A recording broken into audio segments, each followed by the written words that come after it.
started writing it was 7 years ago, and the history of residential schools wasn't talked about. It wasn't something that was in the news, wasn't something that families talked about or community talked about. It was really something that was absolutely taboo and that people were afraid of.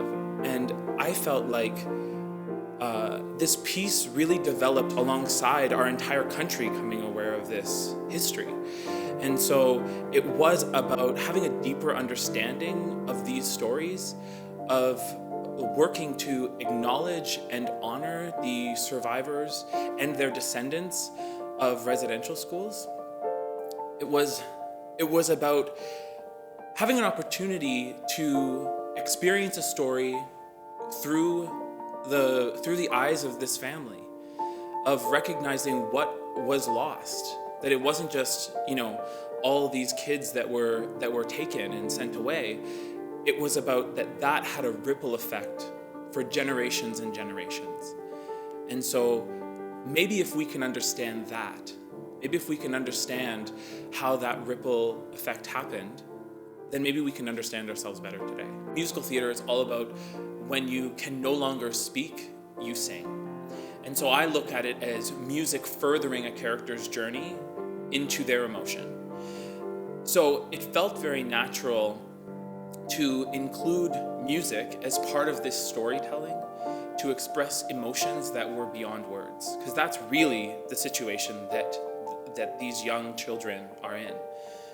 Often they can't speak, and so they need to retreat into these moments alone to be able to to unpack what they're feeling and be able to express all the things that they're facing in these moments. In Indigenous culture, you cannot share a story without that story having a song, and without that song having a dance, and that dance having a story or telling a story. And so for me, when we were working the show, that wasn't initially what made it a musical, but it was what all of a sudden opened it up for all of us, not only people who know musicals, but also Indigenous people, to feel like, oh, that is representative of our culture. That when we would face those hardships, we would turn to our culture to save us. There is something different about sitting in a theater with all people, Indigenous and non-Indigenous people, and having a shared experience in storytelling, having this be something that you share with the people around you. And so I don't think that it's something that we can do passively.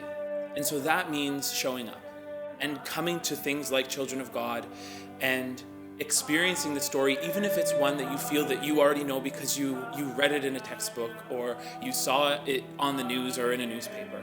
I think that each of us individually need to recognize our personal roles in the process of reconciliation.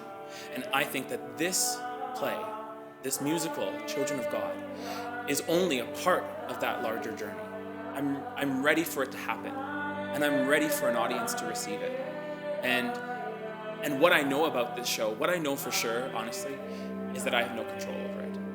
From the moment I started writing this, it had a life of its own.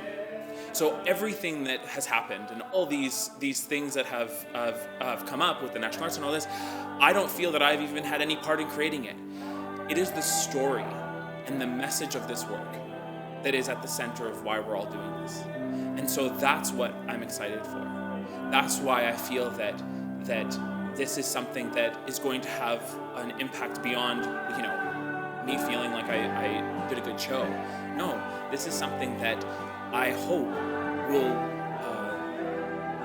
shift how we understand ourselves.